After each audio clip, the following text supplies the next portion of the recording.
Sam Njoku, host of the Ravens Talk podcast. The Baltimore Ravens head to the Combine, and Eric DeCosta has already gone on record in regards to Tyler Linderbaum's contract. I'm Kadri Ismail, Super Bowl champion, and as much as we want to talk about show me the money for Tyler Linderbaum, you got to get Lamar Jackson taken care of. And I'm Kevin Oestreicher, the host of Locked On Ravens. Free agency, it continues to rapidly approach, and the Ravens have some key decisions to make before then. We'll talk about that and a lot more coming up on the Locked On Ravens Squad Show. Rise and shine, it's the Ravens Squad. Everything Baltimore Ravens every week. Covering all the big hits and game-changing plays from the heart of Charm City. The way only the Locked On Podcast Network can. Flock together and squad up. The Ravens Squad Show starts now. What is going on, Ravens flock? Welcome to another episode of the Locked On Ravens Squad Show. This is Sam Njoku, joined with Kevin Oestreicher and Kadri Ismail. The Ravens are currently, they're locked in as the NFL Combine is on the way. We got GM Eric DeCosta in the building, newly minted head coach Jesse Minter in the house as well, and lots of conversation regarding the future of the Baltimore Ravens and the very near future as the free agency period, as Kevin mentioned, is approaching very quickly. We're going to talk about a lot in this episode, including Eric DeCosta's comments on Tyler Linderbaum and the contract situation.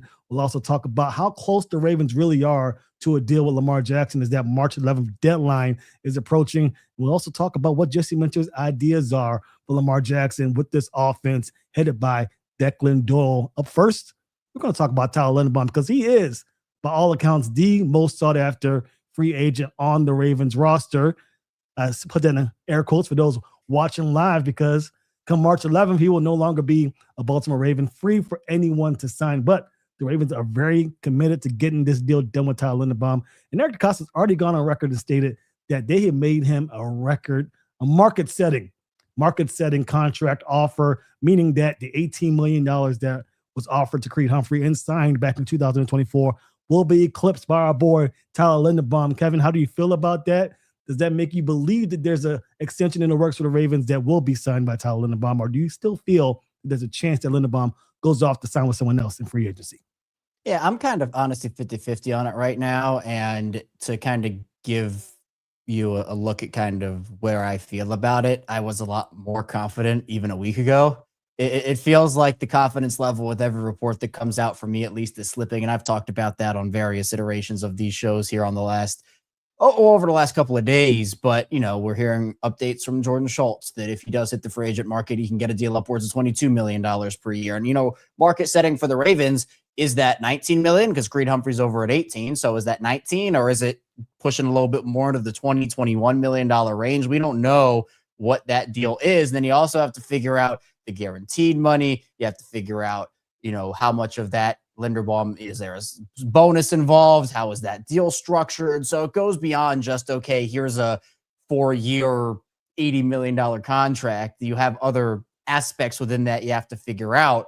But again, I've said this for the last couple of weeks.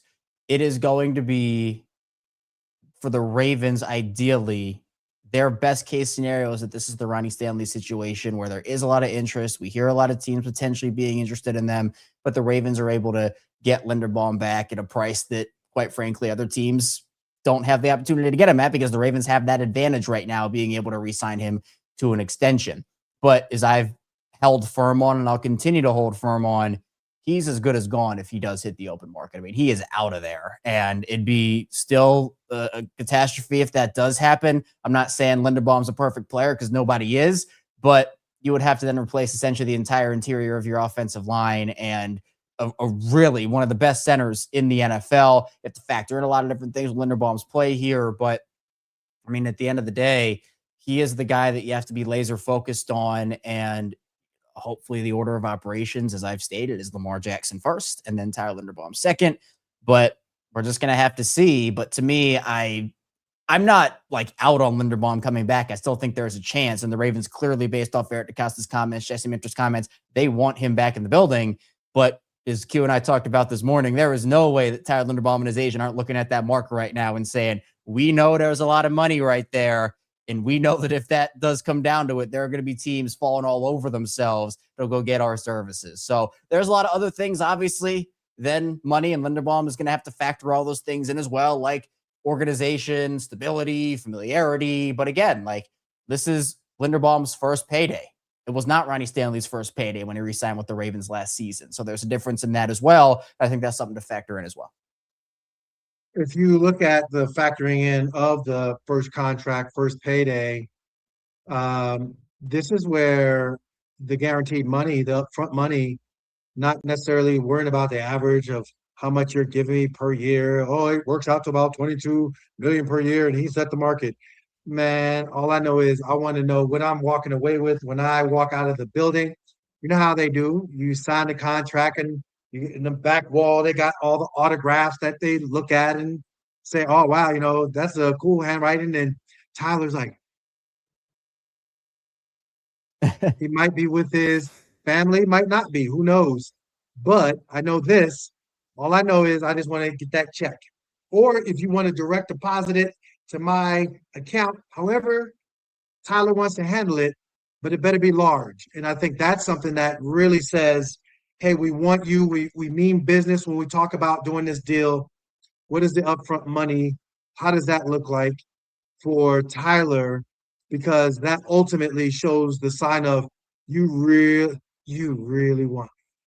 That's what you're looking at if you're Tyler Linderbaum and his people. Because if not, then yeah, there are other teams that have a lot more cap room and can acquiesce to the needs of Tyler and know that they're going to get a quality player. So be it. Let's do it. Let's see it. Let's make it happen. But I think at the same time, yes, if Eric is in a position where he can make this deal happen, it's going to be because he gave a ton of upfront money to Tyler Linderbaum. Yeah, and it's been interesting. I think Ian Rappaport on NFL Network stated that the agent of Tyler Linderbaum, who I think his name is Neil Kornrick, he's been kind of difficult in these negotiations. His tactic is to not respond in certain instances as Eric DeCosta tries to push this contract forward. And that's probably because he knows that there is a market waiting for him out there that is going to eclipse whatever it is that the Ravens have to offer. I'm hearing crazy figures like $22 million, $23 million a year for Tyler Linderbaum as opposed to the $18 million. At the start of this, we were thinking, is there any way that the Ravens pay him more than Creed Humphrey when we all know that Creed Humphrey is probably considered to be the better center? But again, we're setting markets here every season with the cap space going up the way it is. That contract with Creed Humphrey was 2 years ago. Are you concerned that the Ravens may not be in the business of overpaying? And I don't want to use the word overpay because that's probably not what it is, but paying him more than what many would assume they would at the start of this, $22 million. Can you see the Ravens eclipsing that number to get Tyler Linderbaum here? I'll start with you, Kevin. It'd be close. I mean, I wouldn't be shocked if we hit the first day, second day of free agency, whatever it is, when Linderbaum signs, assuming he hits the open market, and we see a 4-year, $100 million deal come across the timeline, because I think that's just the market is going to be. This never happens. This never happens. Centers of Tyler Linderbaum's quality never hit or offensive linemen of Tyler Linderbaum's quality rarely ever hit the open market. And that's why there have been a lot of conversations about, like, hey, look, if you want to go get a star offensive lineman, here's what you do. You draft them and you develop them and you re-sign them. And if you can't do that, you go and you spend a heck of a lot of draft capital to go and trade for one. And that's what we've seen. Laremy Tunsil last offseason. Obviously, you can talk about the first time with Laremy Tunsil if you want to, or Trent Williams over from the Commanders in Washington to obviously San Francisco now. But that's what the Bears did too. I mean, they trade for Joe Thuney, and you have to draft and develop, or you have to trade. The fact that this is close to happening, and it was close for Ronnie too, but there's a difference. I mean, Ronnie is not as young as Linderbaum is, or was not as young as Linderbaum is, and at a position where every team wants a center like Tyler Linderbaum. Again, is he perfect? No, but he gives you stability at that position. And so for me, if I'm the Ravens, I would consider because it honestly, it kind of reminds me of the quarterback situation a little bit, where if Linderbaum's camp, let's just say for the sake of this exercise, Linderbaum's camp is saying, okay, we want 22 from you, and that's the deal. And the Ravens are kind of on the fence. Well, if Linderbaum and his agent hit the market, I'm sure that's where they're going to start with teams. And maybe teams say, no, actually, we're going to try to hit that 21, 20. But in reality, it's probably going to go, hey, okay, we'll give you 22. And then another team says, no, we want you. We're going to give you 22 and a half. Oh, no, here's 23. And that's what Linderbaum, I'm assuming, in his camp wants. And I think it's smart. So if I'm the Ravens and Linderbaum says, all right, here's 22. This is the offer. If I'm the Ravens, I would accept that. I'd be okay with that. And honestly, like we've talked about with a lot of positions, with the salary cap going up and these deals coming in, what did we talk about with Lamar Jackson when he signed his extension? It was, man, that's a lot of money. That's a record-setting amount of money. Now here we are, and that deal's what, like 8th highest, 10th highest among quarterbacks now? That's what it's going to be with Linderbaum too, where if he sets the market, it is what it is. And by the way, you'd still get him at 22 under the 5th-year option round at 23. So I guess you're still having somewhat of a bargain there if you want to spin it that way. But I do understand that, look, you have other needs you have to address. You need to figure this out. But if I'm the Ravens, what's your biggest need? In my opinion, it's the offensive line. You need an anchor there in the middle. And Linderbaum is giving you that. And it'd be unfortunate if they let him walk. So that's where I think Eric is in a bind because he talked about, we want to make this happen. New coach, new regime, new outlook. We want to talk about winning. We want to talk about how we're going to give Lamar all the things that he needs to help himself. Heck, you hear Jesse Minter talking about you're going to do things differently when it comes to Lamar and not having to run all the time, putting him in position to make plays in key moments. Well, say all that, but put your money where your mouth is. That's just the bottom line. So to Kevin's point, I think from an agent aspect of things, you have already shown your hand, if you will. Maybe in previous years you were more clandestine about it, but we already know what you're talking about now.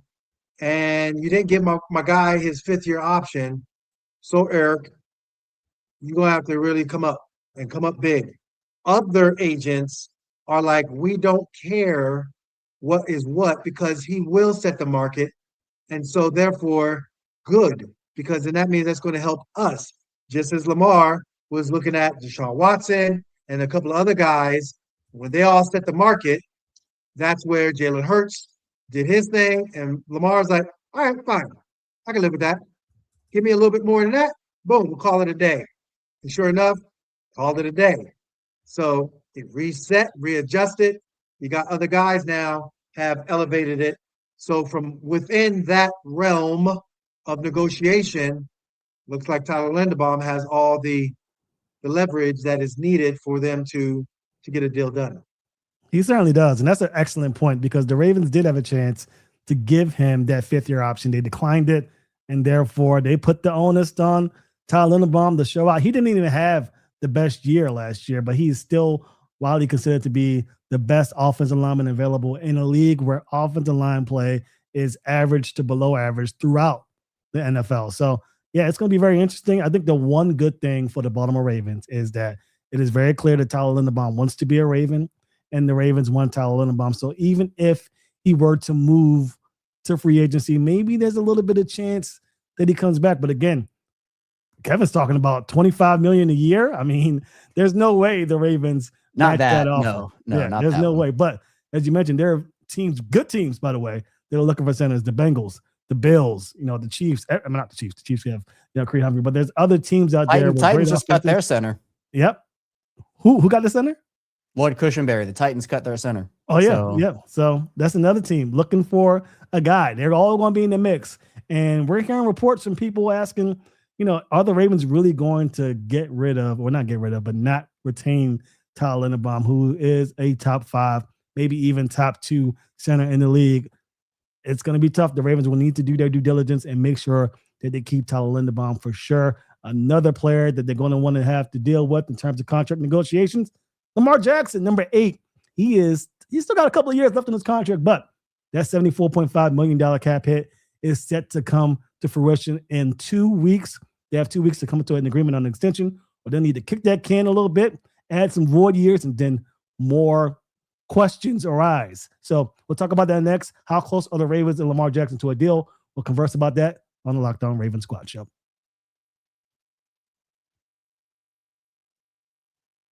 Welcome to the 5-hour energy flavor draft with 18 different flavors to choose from, including new options like confetti craze, fruity rainbow, or cotton candy. There's something for everyone. The board is set, the flavors are ready, and I've got my number one pick for the 5-hour energy flavor draft. I'm going with cotton candy, all reliable, a delicious swirl of sugary clouds, a fruity twist, and a hint of vanilla, the sweet side, the tasty caffeine.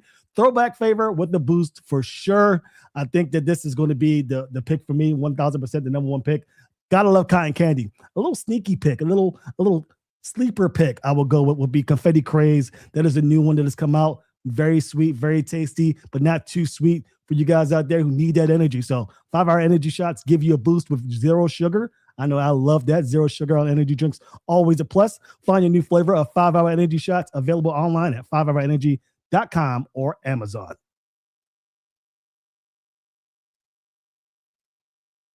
Welcome back, Locked On Ravens Squad Show. Sam Njoku, Kevin Oestreicher, Kadri Ishmael, talking Ravens football here with you. The offseason is underway, but the NFL Combine makes everything feel like football nonstop. So we got you covered with that. Make sure you tune into the show Mondays and Wednesdays, 7:30 p.m. Eastern time for your Ravens news coverage over here. Also catch the Locked On Ravens podcast with Kevin twice a day, 6 a.m. and 6 p.m. You got two shows to get you with your Ravens news. So plenty of Ravens news to talk about, plenty of things to converse about here on the Locked On Ravens podcast network. So unfortunately for some, the dire consequences of having a great quarterback means you have to pay him. And Lamar Jackson is that guy, widely considered, in my opinion, to be the best QB in the National Football League. He signed a deal 3 years ago. Time to pay up once again. The Baltimore Ravens will need to do so. $74.5 million cap hit. There's questions have been arisen time and time again. Eric DeCosta fielded questions at the Combine about whether or not there's been an agreement or they're close to an agreement. But not giving too much information. They do like to keep those conversations private between Lamar and the front office. He seems confident an extension will get done. How confident are you, Kevin, with 2 weeks to go before the start of free agency that a deal can arise?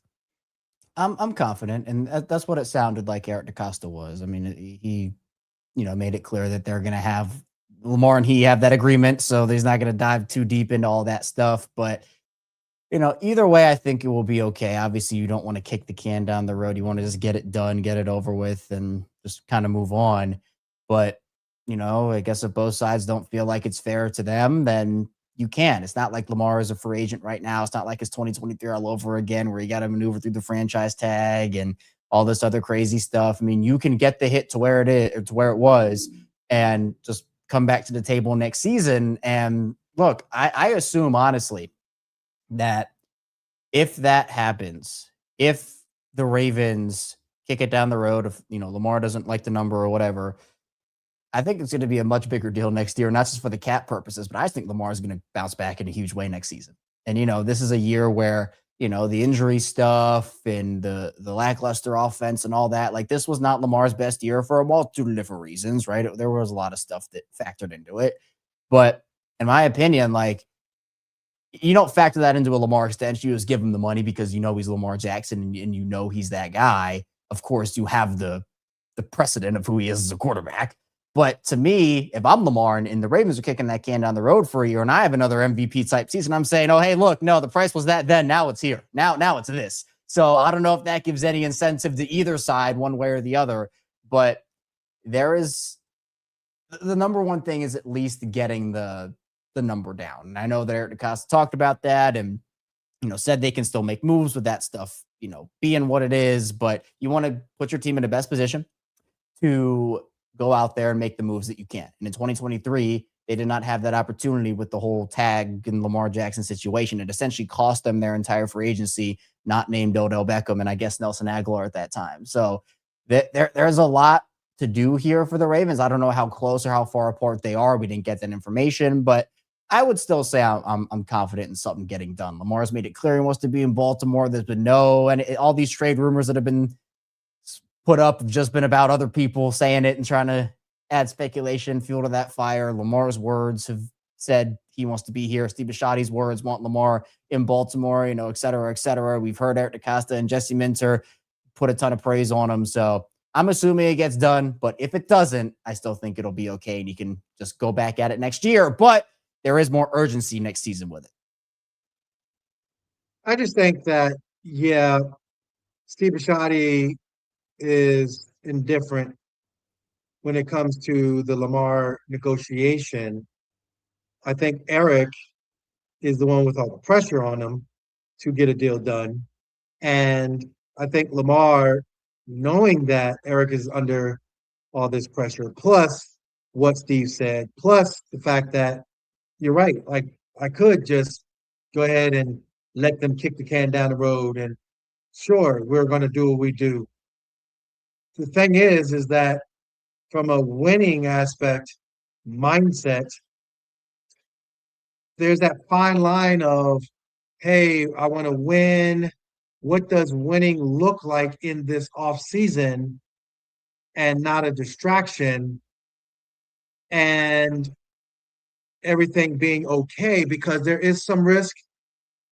I'm not wishing this on Lamar as far as injury or anything along those lines, but there is that risk that you take of losing out leverage when it comes to not getting a fresh new deal done.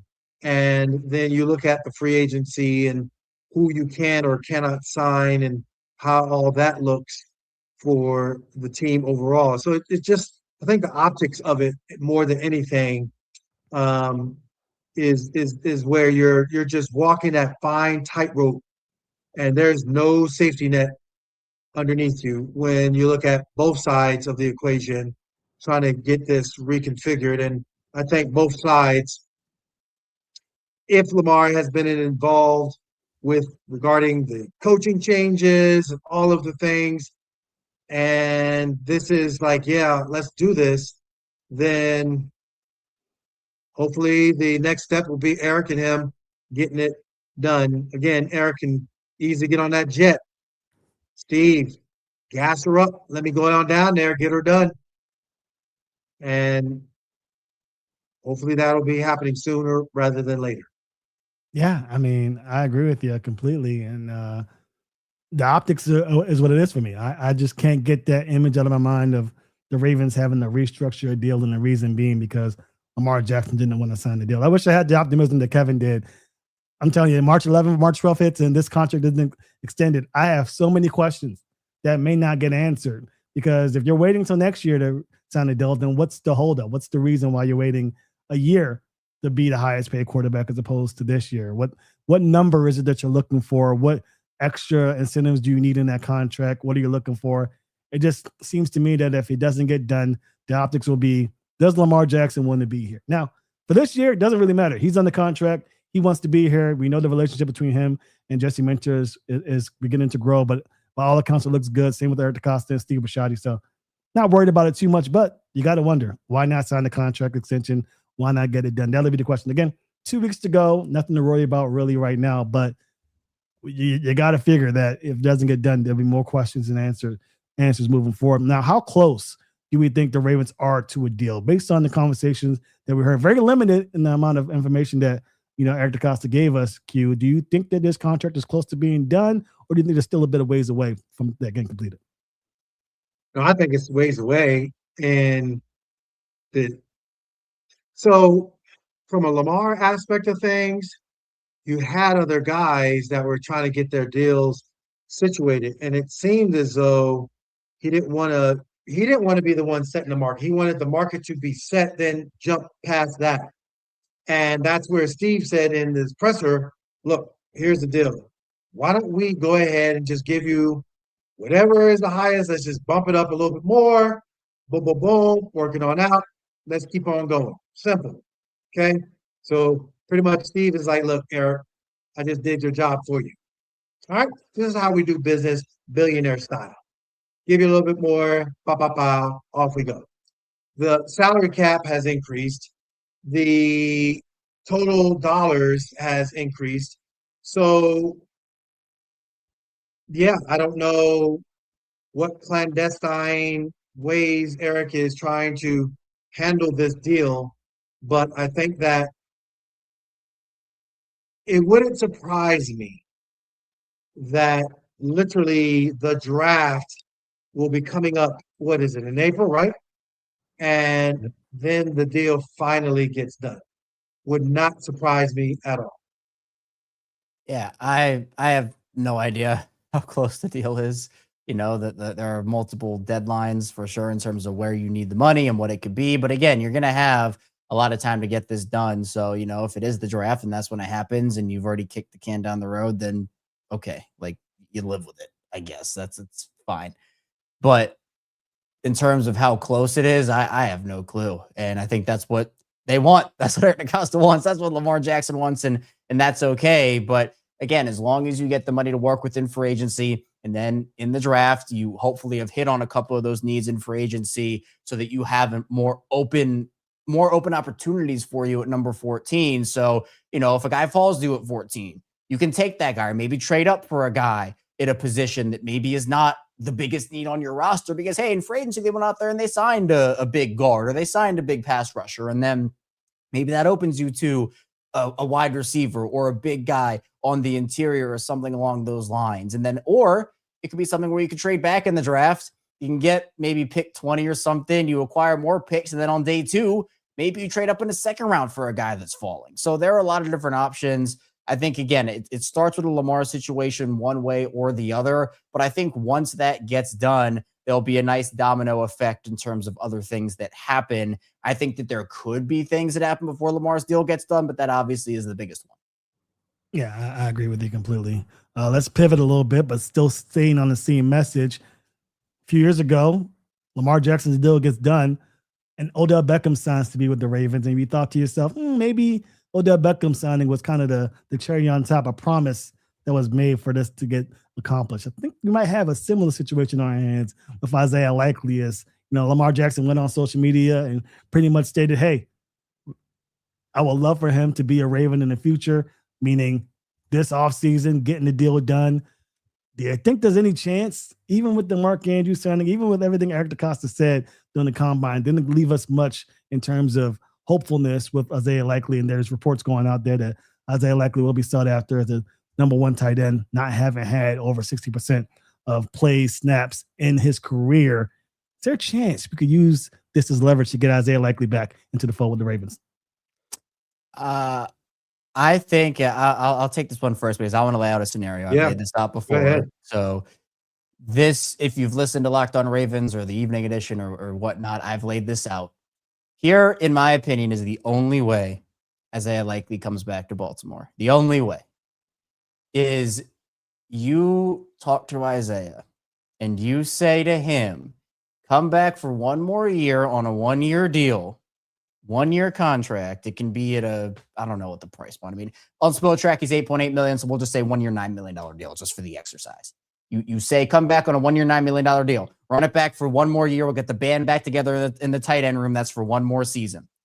The Mark Andrews contract, the Ravens can get out of that after this upcoming season. You can only have that be a 1-year deal if you're the Ravens. So if you say to Isaiah, sign a 1-year deal, run it back with us, maybe get your stock up a little bit based off of like production, because we know it was a down year for him, the injuries and the offense and everything that happened. You say, all right, get your stock up a little bit more. We're going to cut Mark Andrews after this season. And then it's your tight end room and you can be the guy and you can have that entire, you're the number 1 guy. You're the focus. That's what it is. That would be the only way that I can see Isaiah Likely coming back, because his comments have said, hey, I want to flourish. And, you know, what they've told me is he wants to go be somewhere where he can be the tight end number 1. He can have that role to himself. But to me, if he comes back to Baltimore, he has a good year in that offense with Lamar and everything. He can maybe earn even more money than he would on a deal he signs this offseason. Mark is going to be gone out of this equation next year based off of, you know, this scenario that we're running here. And then that to me can be the fix. That's the only way. And that would have to mean Isaiah agrees to that and the Ravens stay true to that, which I think that they would, obviously. But it reminds me of that scenario a little bit of what happened with Eric DeCosta and Ozzie Newsome when Eric was starting to get popularity and start to get requests for interviews, and the Ravens said, no, you're our guy. And he's like, essentially was like, okay, like, sure. That pretty much is what happened, I guess. So that would be a similar scenario and situation. But I've said this, it would make me sick if the Ravens, the plan was to move on from Mark Andrews after this year and Isaiah Likely is off somewhere else producing. And you're just like, man, another one of these things where they're just a year or two too late. and it would kill me if that were the case. So I think my prediction, I'm holding firm on it, is that Isaiah likely will not be back in Baltimore, but that to me is the one scenario where he could stay. I mean, general manager KO, love your offseason savvy, love the moxie and how you just analyze it all, but you lost your mind. I'm fired again. Yeah. I'm fired again. Oh, that's two in a row. 2 shows in a row. Ain't no way in the high heavens I'm giving myself a promissory note from an NFL team, no matter how quality the team and how they saying this and all the other things. That promissory note means nothing. This is the NFL. Unless you guaranteeing me big boy money for that 1 year, it doesn't mean anything. It just means that you're talking. So from a Ozzy standpoint, Ozzy is not getting beat up. Eric is not getting beat up. There is no way they're going to have a Jones fracture that will cause them to miss evaluations of talent across the league. They can possibly fall down and break their arm and get into a cast. And they will still get that check from Steve Bisciotti's LLC, Ravens Football Club.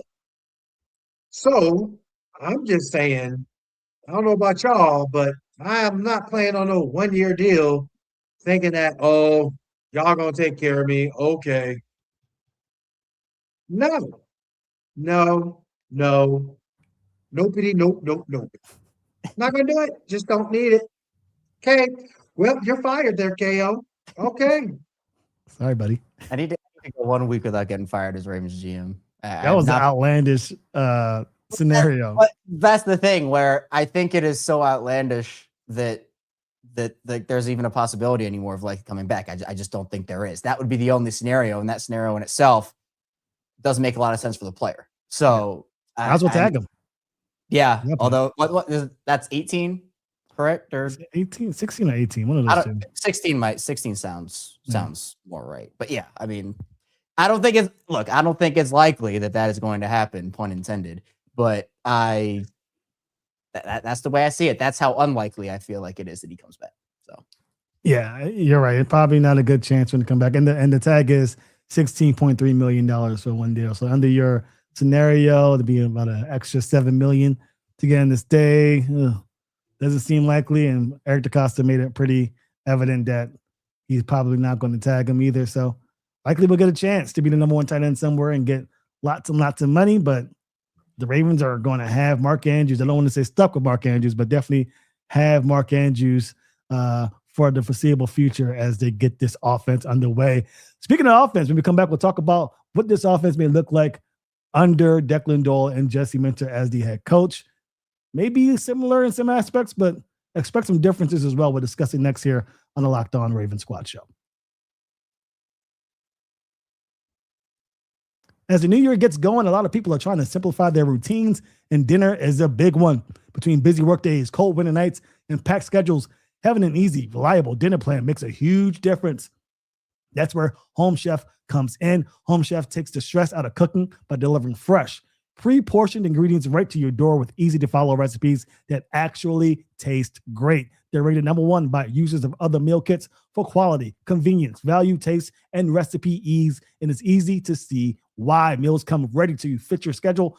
30-minute recipes, oven-ready trays, or quick lunches. Over 30 weekly options, including family-sized meals and different dietary choices. Save time and money. Home Chef customers save an average of $86 per month on groceries. For a limited time, Home Chef is offering my listeners 50% off your first box, free shipping, and free dessert for life. Just go to homechef.com/lockedon. That's homechef.com/lockedon for 50% off your first box, free shipping, and free dessert for life.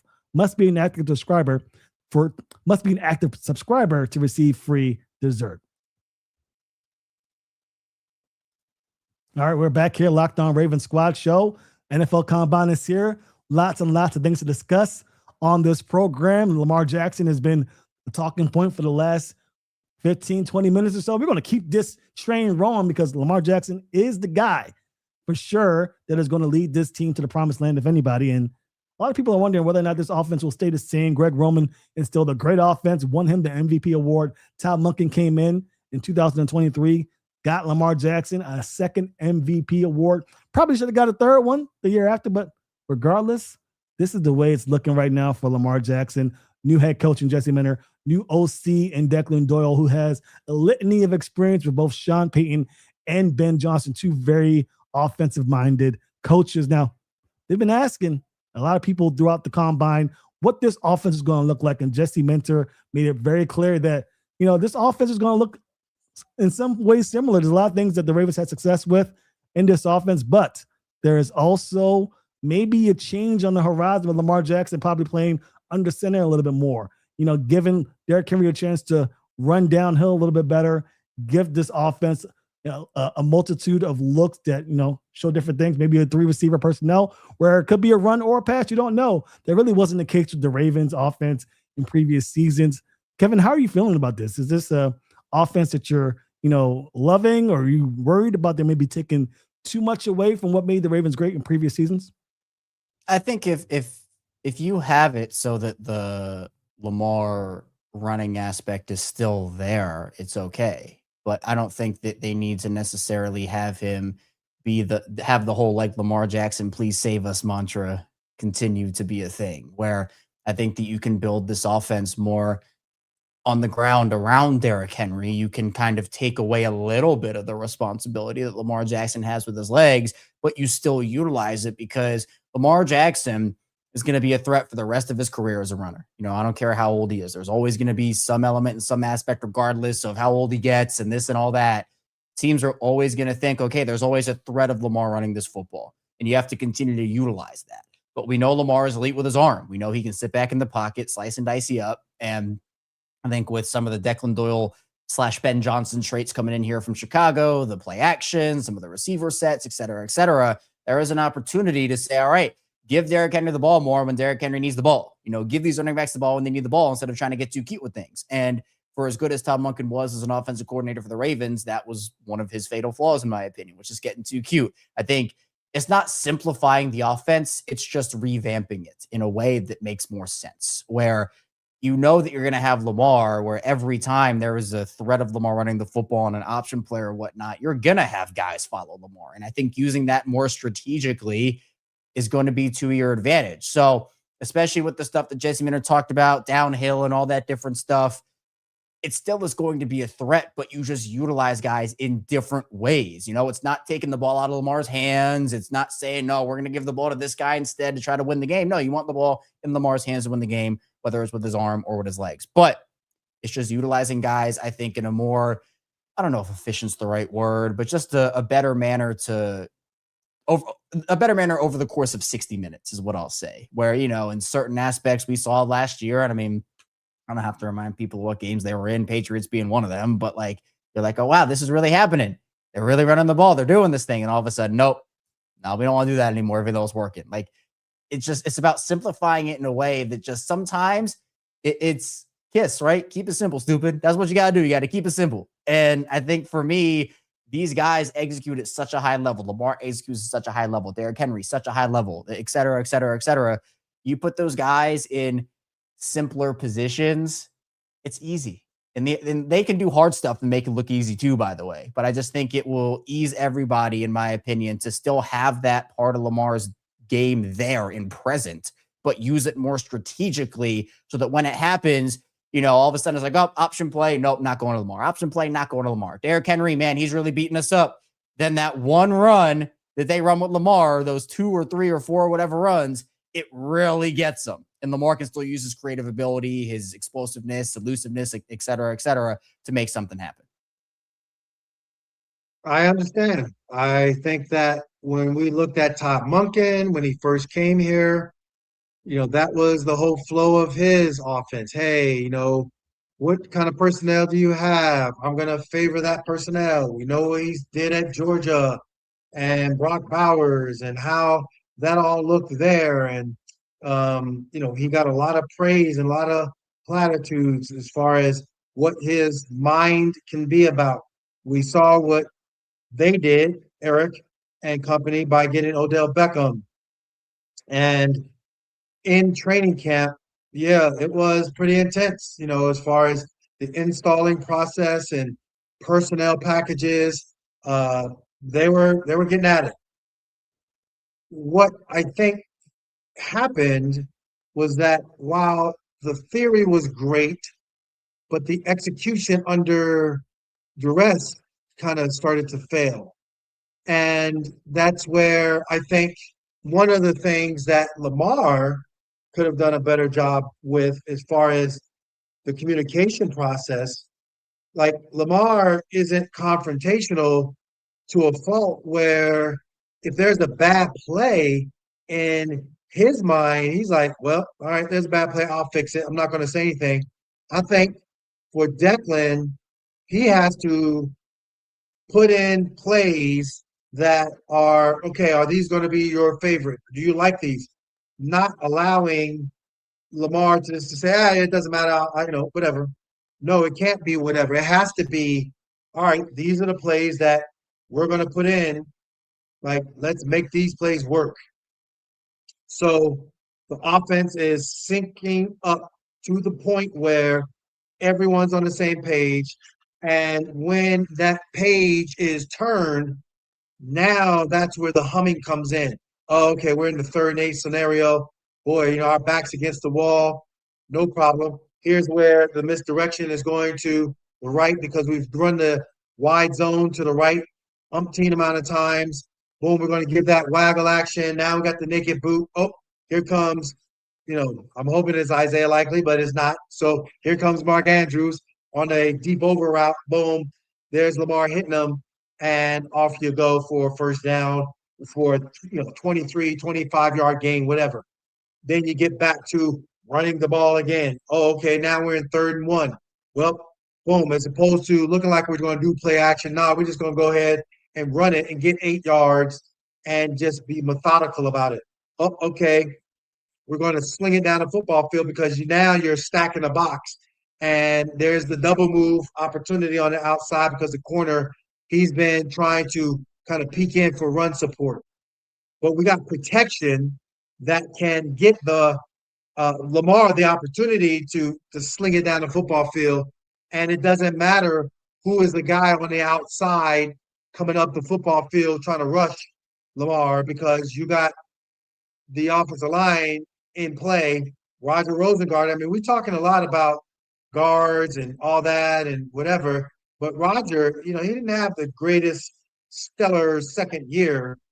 So in my mind, I'm like, okay, here we go, Dwayne Ledford. How you going to upgrade this offensive line with the guys that are there in place as well? Is it Emory Jones or whomever else, whatever the competition looks like? He's just the guy that we know is on the roster currently.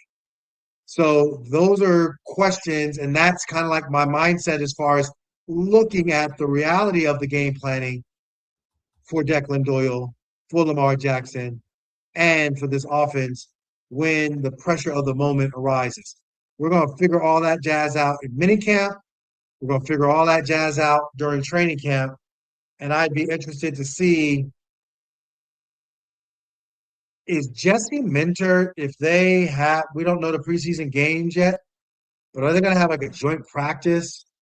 Would that be something that he would consider doing to help kind of get a change of pace and put his coordinators, AKA himself, but, Anthony Weaver and Declan Doyle under a little bit of duress and just, gel the guys together? I'd be curious to see if that would be something that they would consider. Joint practice with the Giants, maybe. Get John Harbaugh back in the building. We'll see if that preseason is that like a preseason game that we know if it's going to happen. Oh man, not yet, but you got to assume maybe that'd be interesting.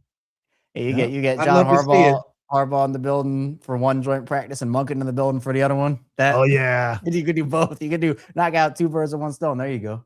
There you go. That'd be fun. That'd be a lot of fighting. lot of fighting. You know, the Ravens players are going to the want to coaches. show out. Yeah, Minter and Harbaugh. Yeah. Yeah, I that'll got be this very job because you weren't good enough. That's right. I'm better than you. Now say something. Wasn't there a certain Ravens player that said that to somebody else? I think Kyle Hamilton might have said that Hamilton. It was Hamilton to. It was either Sean Elliott or Chuck Clark. One of them was on. It might have been to Chuck Clark. I think it was Hamilton to Clark, if I'm not mistaken. Okay. Which is crazy. So that is crazy. Hilarious. Oh man. But yep, great points. I do agree. I think Lamar will run less this year. I'm very excited to see what Declan Doyle does. I know they said they want to bring in some stuff from what Greg Roman and Ty Monken did well, but man, I really want to see a new offense with things that Lamar Jackson wants. And I think Lamar Jackson will be very interested in going into OTAs. I know that there's a buzzword among Ravens fans right now, OTAs, but we'll see what happens in the near future. Well, we're going to take a quick break. And when we come back, we'll talk about a little bit of hypothetical situations here as free agency is coming in the way. And there's lots and lots of different moves that may not only impact the Ravens in free agency, but also impact the draft in a couple of months. All this and more next here on the Locked On Ravens Squad Show.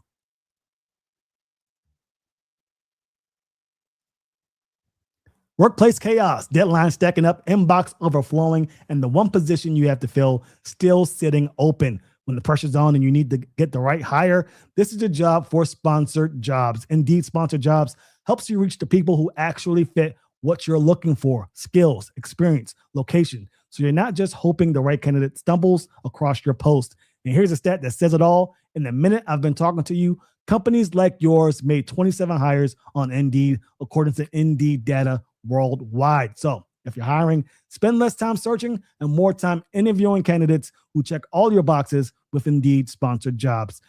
And listeners of this show will get a $75 sponsored job credit to help get your job the premium status it deserves at Indeed.com/podcast. Just go into Indeed.com/podcast right now and support our show by saying you heard about Indeed on this podcast. Indeed.com/podcast. Terms and conditions apply. Need to hire? This is your job for Indeed sponsored jobs.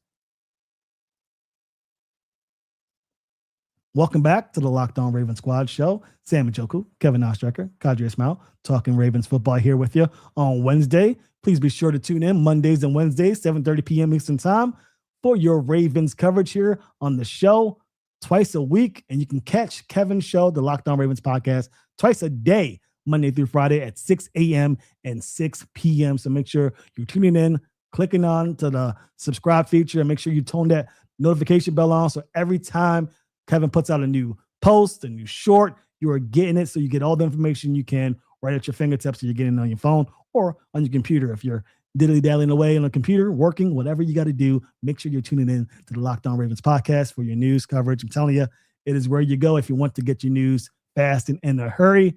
Speaking of fast and in a hurry, that is where we're headed, as the free agency period is only 2 weeks away. Lots and lots of decisions to be made. We talked about the crucial guys: Tyler Linderbaum, Lamar Jackson, Isaiah Likely. There are other decisions to be made across the roster. We know that the offensive defensive line are points of emphasis for this team in the offseason, but we want to play a little hypothetical situation, something that Q loves more than anybody. Loves the hypothetical situations when it comes to what could happen, who can go, who could stay. So let's pose this hypothetical, and it's a very interesting one for you here. Would you rather, and fans, if you're watching at home or listening, be sure to comment what your thoughts on this as well. Would you rather the Ravens trade for Max Crosby, spend 2 first-rounders and then some to get Max Crosby, and then have to find a way to sign a guard who's probably not going to be much of anything? Maybe Kevin Zeitler on a 1-year deal, one of those lower-tier guards. Or would you rather save that, sign a guy like Trey Hendrickson, or maybe even a guy like Jalen Phillips, and then use that first-round pick on a guard like Vega, one out of Penn State? I don't know his full pronunciation. Long name, but pretty much widely regarded as the best guard in this upcoming draft. Who would you rather have? What would you rather do? Kevin, I'll start with you.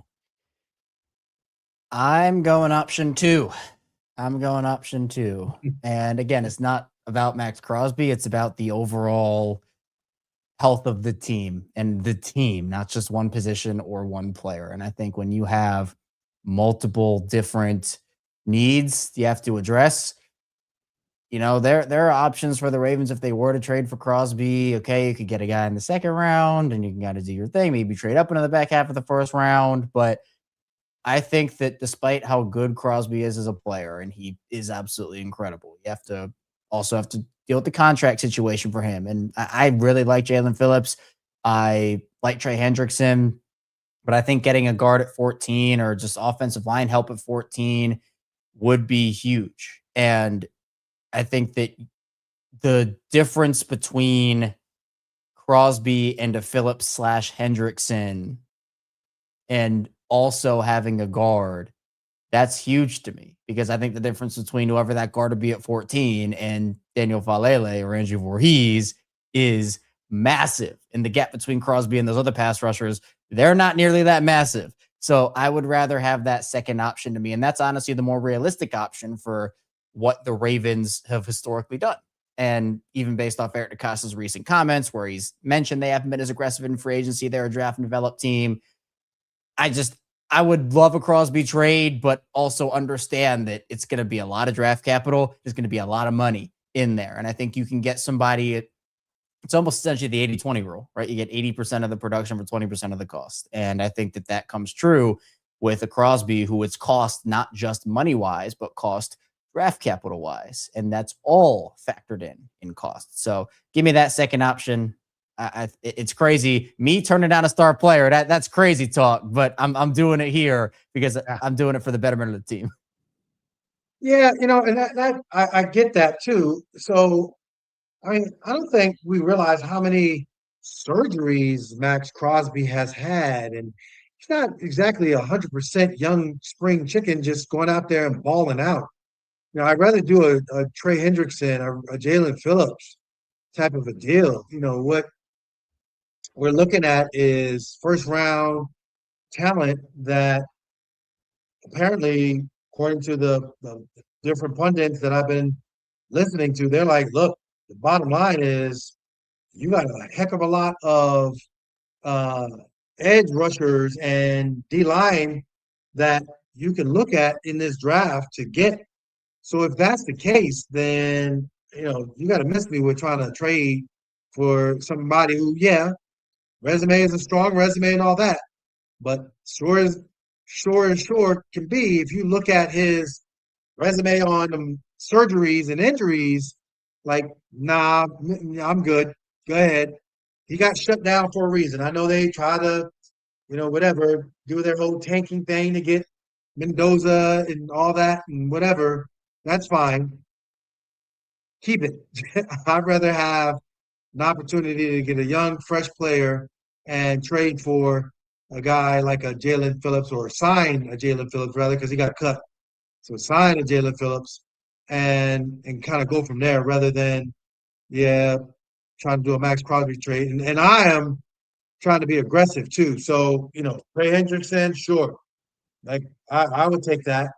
But no, go ahead, Max, retire as a Raider. It's okay. Yeah. And I agree with the Crosby does have a litany of injuries for sure. I agree with you guys completely. I know you want to be aggressive, Ravens fans. I know you guys want to get the guy and finally fix it, but got to trust the process. And I think the process, Jalen Phillips, Trey Hendrickson, are they Max Crosby? No, but they're close enough where you can still sign them to a deal and still have the draft capital to make some things shake. Speaking of draft capital, next hypothetical. And this is going to be very interesting. I'm very interested to see what you guys say about this. The Ravens, looks like they're moving towards a more 11 personnel, especially no Isaiah Likely, Charlie Kolar, his availability is a little bit in question for sure. So the Ravens may be pivoting to more of a 3 receiver personnel here in a little bit, which means they may need another wide receiver. Rashod Bateman may not be the guy that we thought he was. Still, the jury's out on that, but the Ravens need to move forward as if they need to make some serious changes here. So let's go hypothetical question number 2. Would you rather the Ravens fix their receiver woes by trading for A.J. Brown, giving up a first-round pick, and therefore losing an opportunity to draft a defensive end or even an offensive lineman with the first overall pick, having to use the second round for that? Or they fixed their wide receiver position, but not really fixing it at all. They signed DeAndre Hopkins back. They signed Hollywood Brown, who seems like he wants to return to Baltimore, and they used their first round pick to get a David Bailey or get a Reuben Bain. Which one would you rather go with? Q, I'll start with you. Well, I don't know if AJ Brown's worth a first round pick, but he can get a second round in Rashod Bateman. I think honestly, Rashod Bateman would flourish in the Philly system because homeboy can run some routes and catch and be available. I know AJ Brown is a big body receiver, and he I think would do well in the Declan Doyle offense. He would be that real good, strong X receiver look in this style of offense. I would welcome that trade. I would not welcome it if it's a first rounder for AJ Brown. At the same time, staying put. You do have Tez Walker. Yeah, you got to see what the draft looks like.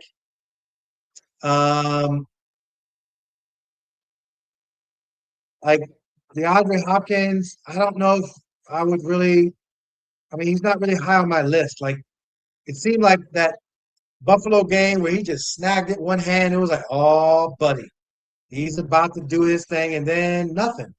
Like it seemed like it was a nothing type of a proposition for them.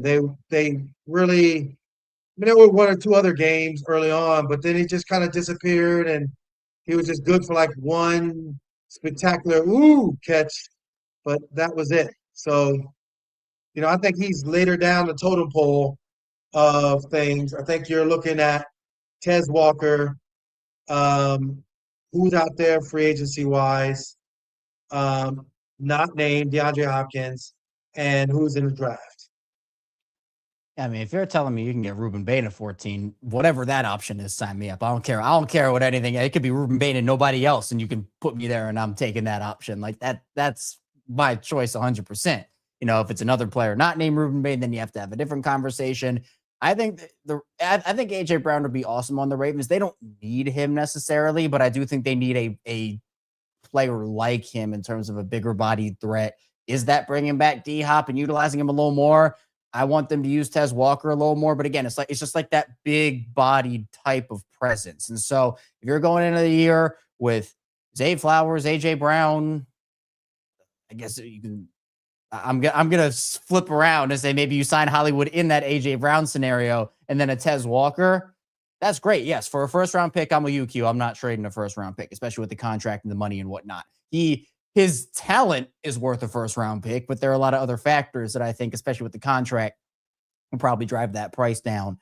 But you also do have to wonder where it's like, okay, if you can get AJ Brown and you can get the first round pick, and maybe it's the second round pick that you lose and a fourth or a fifth or whatever.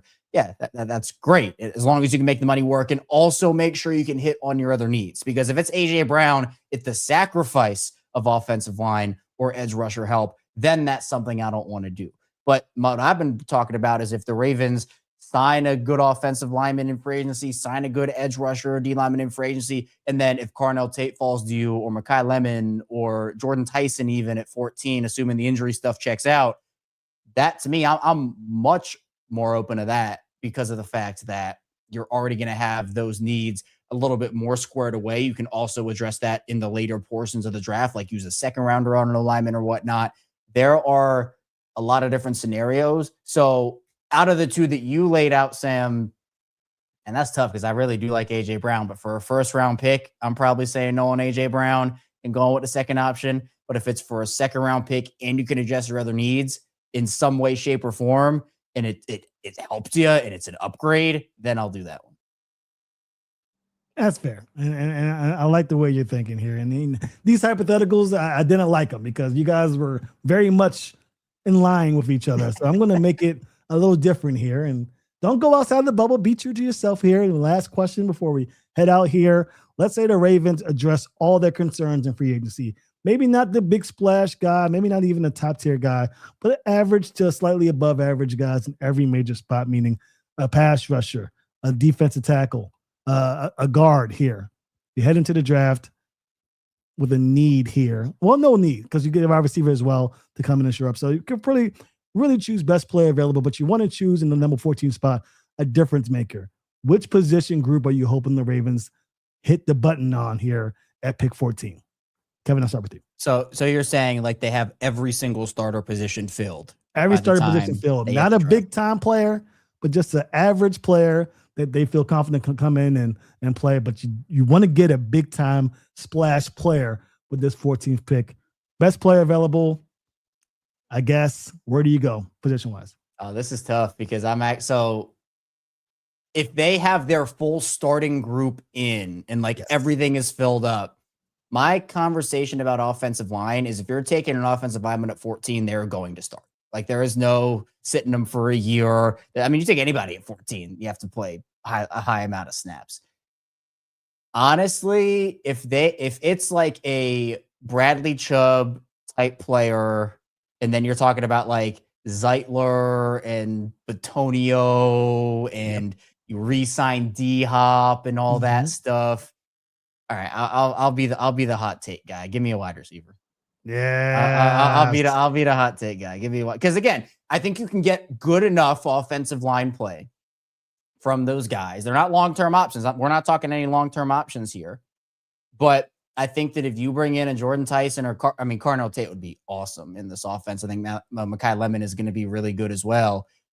I mean, that's someone where we've been talking about, okay, who's going to be that complement to Zay? I think Rashod Bateman has it in him, but I'll tell you what, like the thought of that, and then maybe Bateman can flourish somewhere else and you decide to move off of him, you get an extra pick and you can add somebody later in this draft in that aspect. So where, okay, you take the wide receiver in the first round, maybe you go take an offensive lineman, you trade Bateman for a second or third or whatever it is, or you can keep them together. You can have all three of those guys play roles together. And especially in the Declan Doyle offense, I think that makes sense where wide receiver is going to be valued differently now with the Ravens than it was valued in the past with the Ravens. I think we're going to see more utilization of these guys. So it makes more sense to take a wide receiver if every need is filled in his BPA than it would have been under Greg Roman. And even to an extent, I know it's less than Greg Roman, but even to Todd Monken. So I'll be the hot take guy, and I believe it in terms of give me a wide receiver because I think that upside there is awesome, and I'd feel confident in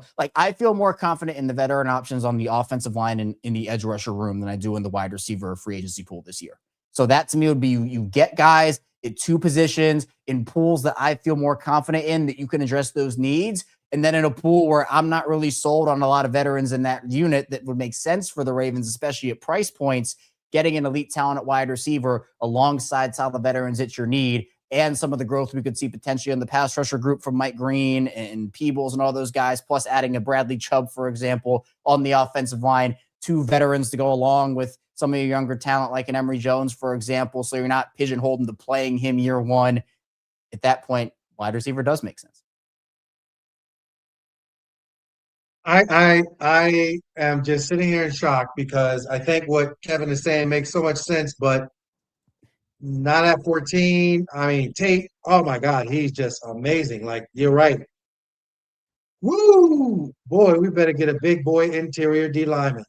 We better get a big boy that's just a game wrecker on the outside. One of them D linemen or one of them edge rushers, like, you got to start up front.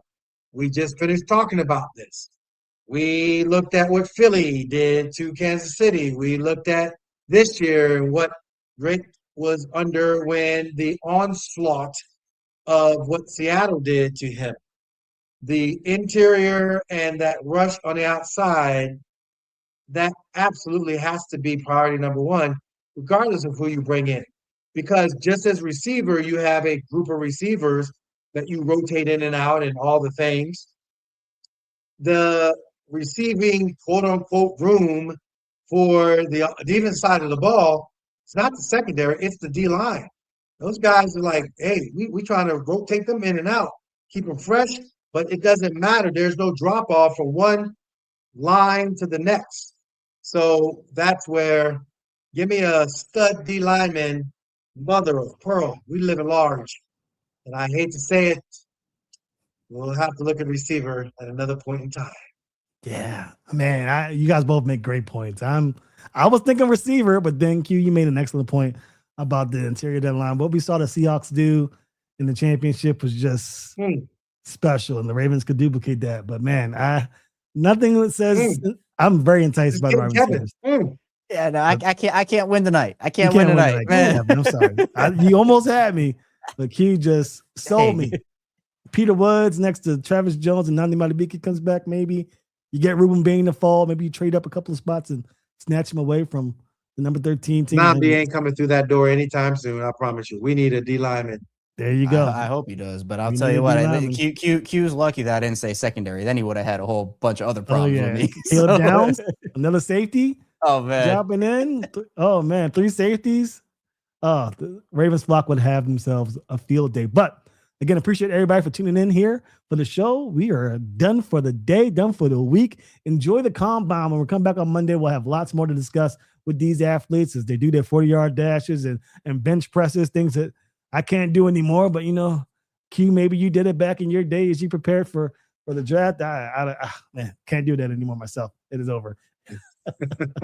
But we are done here. Again, appreciate everybody for tuning in to the show. Thank you guys so much. We'll be back on Monday again for the Locked On Ravens Squad show. Make sure you tune in tomorrow for Kevin's Locked On Ravens podcast at 6 a.m. and again at 6 p.m. for his Locked On Ravens PM show. So make sure you stay tuned for that. For myself, Kevin, and Q, thank you guys so much for tuning in to the Locked On Ravens Squad show, and we will see you on Monday.